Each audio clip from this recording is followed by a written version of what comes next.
집에서 몸 만들고 싶은데 뭐부터 해야 될지 모르겠거나 운동기구라도 좀 있어야 될 것 같은데 금전적으로나 공간적으로 여유가 없다면 강력하게 추천하고 싶은 홈트용품이 있습니다. 바로 이 짐링. 올림픽에서 체조 선수들이 여기에 매달리는 걸 한 번쯤은 본 적이 있으실 텐데요. 집에서도 이 짐링 하나만 있으면 충분히 근사한 몸을 만들 수 있어요. 뿐만 아니라 홈트 환경에는 더욱 최적화되어 있다고 할 수 있을 정도로 강력한 장점들이 많이 있는데요. 이 치닝 디핑과 비교해보면 그 장점들을 더 분명하게 확인할 수 있어요. 근데 왜 이 둘을 비교하냐고요? 이 두 가지 운동기구는 전혀 다른 운동용품 같아 보이지만 실제로 밀기와 당기기, 이 두 가지를 통해 근력을 향상시킨다는 점에서 그 목적은 같은 운동기구라고 할 수 있거든요. 즉 서로를 대체하거나 상호 보완할 수 있는 운동기구라는 말이에요. 그래서 이 둘을 비교해보면 짐링이 갖는 깨알 같은 장점들을 잘 알 수 있는 겁니다. 첫째, 가격이 쌉니다. 짐링은 크게 플라스틱 재질과 원목 재질 두 가지 형태로 나뉘는데요. 저는 가성비를 중시하기 때문에 플라스틱을 구매했어요. 지금도 검색해보니까 2만원 안짝에서도 구매가 가능하더라고요. 감성을 따라 원목으로 가더라도 치닝 디핑에 비하면 훨씬 경제적인 선택이라고 할 수 있겠습니다. 둘째, 수납이 용이합니다. 저는 운동이 끝나면 짐링을 그대로 수납장에 던져놓는 편인데요. 치닝 디핑은 다 분해를 하지 않는 이상 눈에서 안 보이게 할 수 있는 방법은 아마도 없을 겁니다. 궁궐 같은 집이 아니라면 이렇게 수납이 가능하다는 건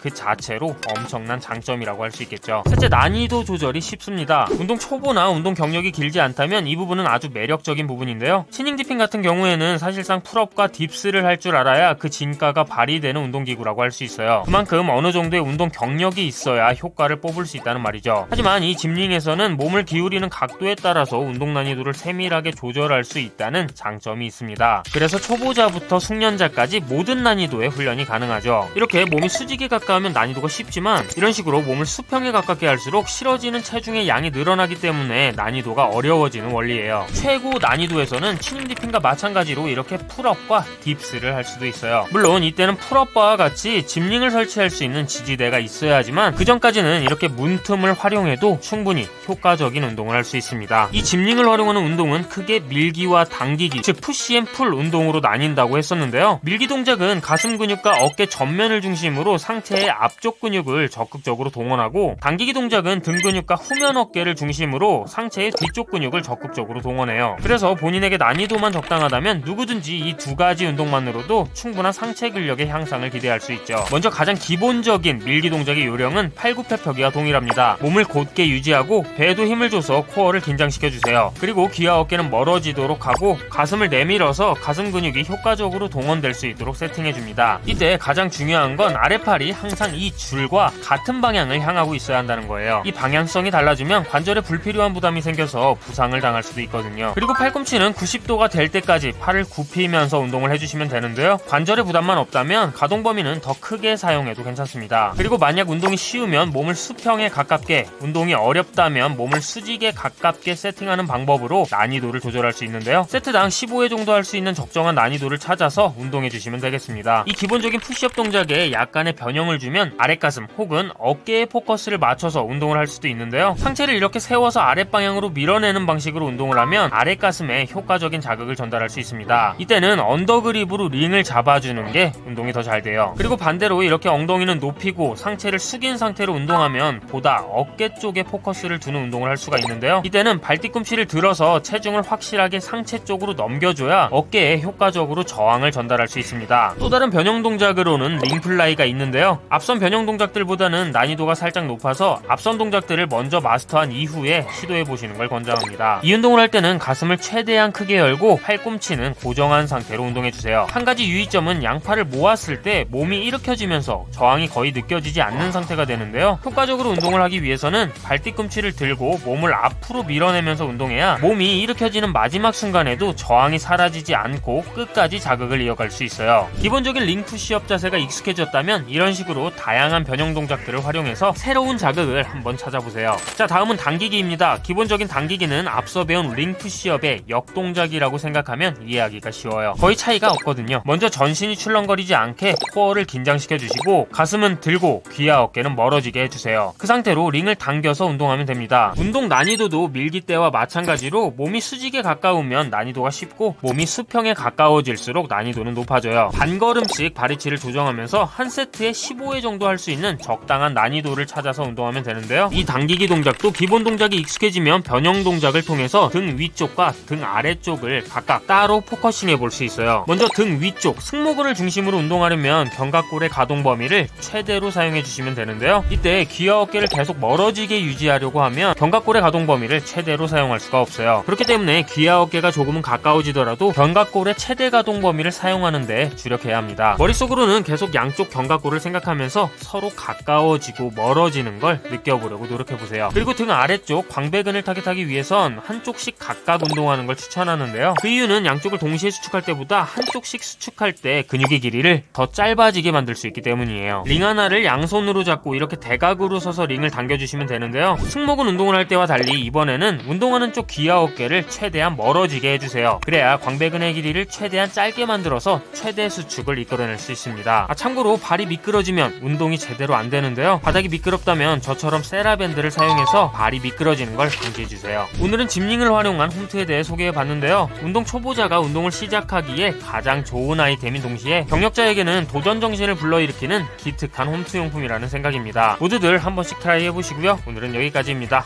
저는 또 다음 운동 컨텐츠로 돌아올게요. 고마워요.